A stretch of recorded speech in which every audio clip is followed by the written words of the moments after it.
Hello. Hello. Hi. Hello.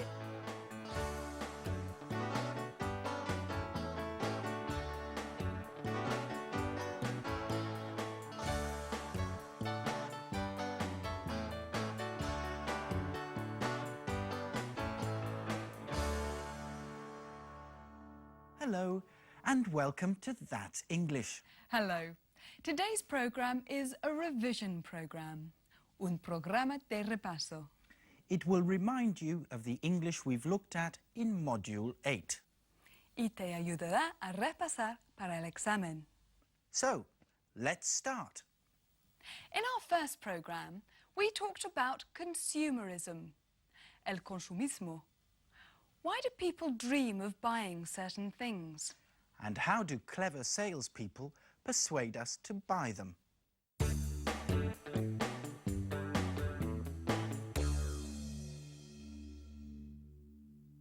Esa semana estudiamos el segundo tipo de oraciones condicionales, que se suele usar para hablar de situaciones imaginarias relacionadas con el presente o el futuro. If I had enough money, I'd buy a fast car. We also studied phrasal verbs, los verbos con partícula. For example, Turn on the television. turn off the light. Do you remember when Tom bought a new car? He wanted to make his dreams come true. Few men are brave enough to make their dreams come true. It's a beautiful car, but Turn on the stereo. Oh, sounds great, doesn't it? Wow! It's a beautiful car, but it's just a bit too expensive. Of course, if I had the money, I'd buy it. Let's go for a drive. Just for a few minutes. But I haven't got the money. Just for fun. Later, things went wrong. The car wasn't as good as Tom thought. So he tried to sell it to his friend Marco. She's a beautiful car. I've always dreamed of a car like that. If I had a car like that, I'd... If you bought this car, Marco, you wouldn't have to dream. But you have to be a brave man to make your dreams come true. Yes. Let's go for a drive, hmm? I'd buy it if I could afford it. But I can't. I can't afford it. Come on, just for fun.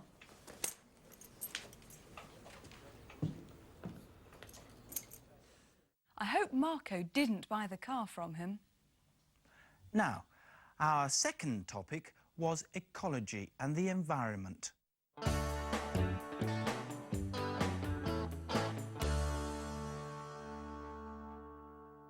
We looked at the passive, la voz pasiva. Something has to be done about the traffic. Parking on the pavement shouldn't be allowed. Remember, you use the passive when you're more interested in what happened than in who did it.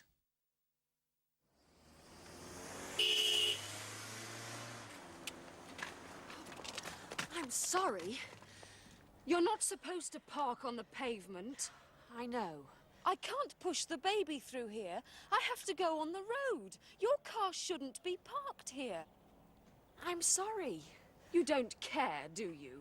Yes, I do. No, you don't. I'm sorry I was in a hurry. Oh, that's the problem. Everyone is in a hurry. I had a very important meeting. Oh, I'm sure it was very important. I had to push my baby in the road. We were nearly killed. Parking on the pavement shouldn't be allowed. I'm really sorry. And my baby has asthma. I think he has asthma because of car exhaust fumes. I'm really, really, really sorry. I am. I'm so sorry. Something has to be done about the traffic in this town. I'm going to write a letter to the Echo. The news in this programme was about the plague, La Peste. Sir Sidney, does anyone have any idea what causes this plague? Well, Trevor, doctors don't agree. Some doctors are saying we're being punished by God. Others are saying it's all in the stars. And one or two doctors say that the plague might be carried by the common flea.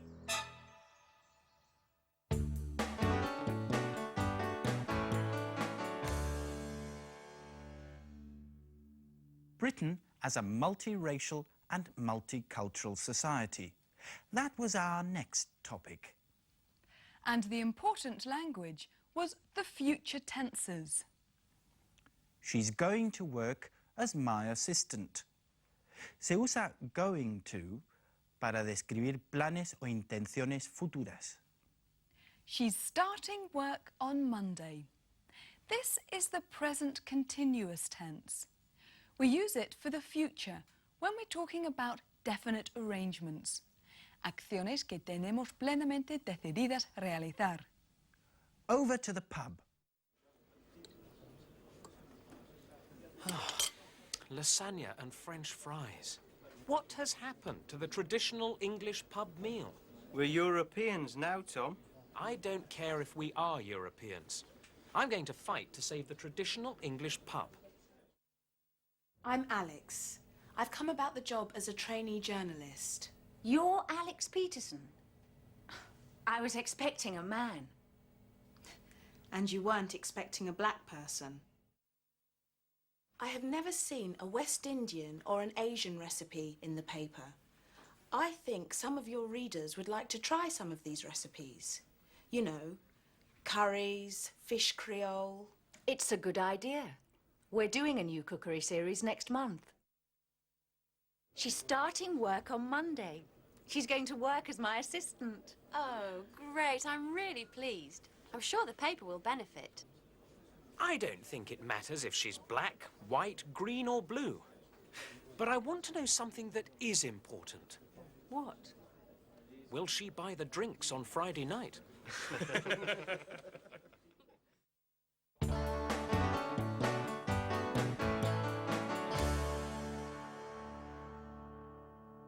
Do you remember when Marco told the story of his American cousin?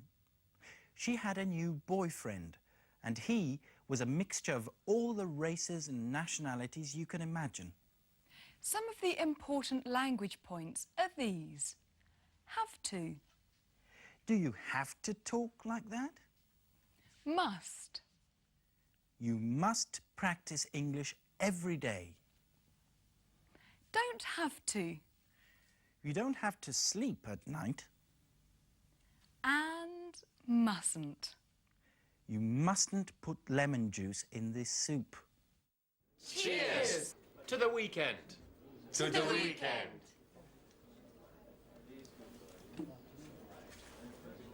It has to be better than last weekend. But his racial groups are white, black, and Cherokee. That's why he's so beautiful. Honey, do you have to talk like that?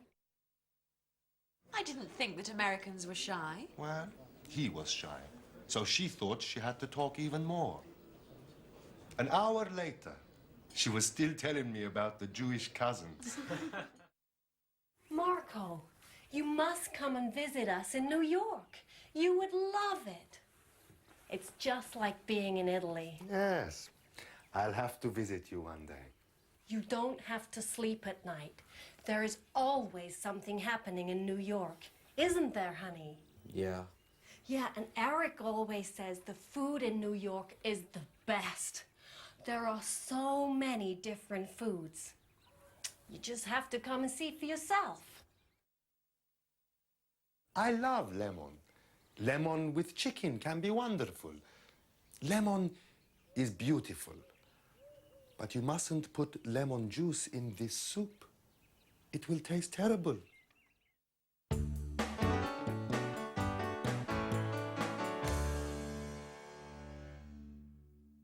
Rich and poor, los ricos y los pobres.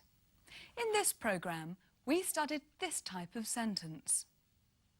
I wouldn't have come if I'd known you were going to do this. Wouldn't have come if I had known. El pretérito pluscuamperfecto. Este es el tercer tipo de oraciones condicionales. Se utiliza esta estructura para hablar de lo que podría haber pasado si las cosas hubieran sido diferentes. Two people have just had a meal in a restaurant and it's time to pay. How are they going to split the bill? I've brought my calculator. Please, not on the table. Did you have 2 bread rolls with your soup? Yes. And how many glasses of wine? 2. Waitress, I'd like a menu, please.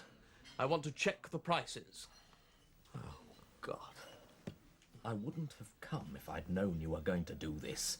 Let's just pay half each. Do you think that's fair? I don't know. It's not important. People are looking. I like things to be fair. You should pay for what you eat. If I'd known this would happen, I would never have come here. Look, I'll pay for the meal. That's very kind of you. Thank you.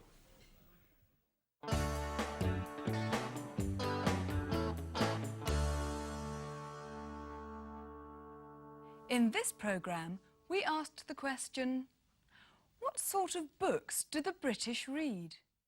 I like crime novels and detective novels because I like a good suspense story. I like to read murder, mystery, crime books. I like to read mainly science fiction books. I like romantic novels. Children's stories. I like Noddy. I also like Stephen King's thrillers. Short stories, novels, and a little history, but not too serious. I like historical novels. I like books about nature. I like war and historical books. I like fiction, most of all, but I do read non-fiction. For example, I'm reading books about theology and philosophy at the moment. We also learnt a useful way of agreeing with people. I like detective stories. So do I. I don't like books about war. Neither do I. I don't think all that reading would have changed Billy the Hat. Neither do I.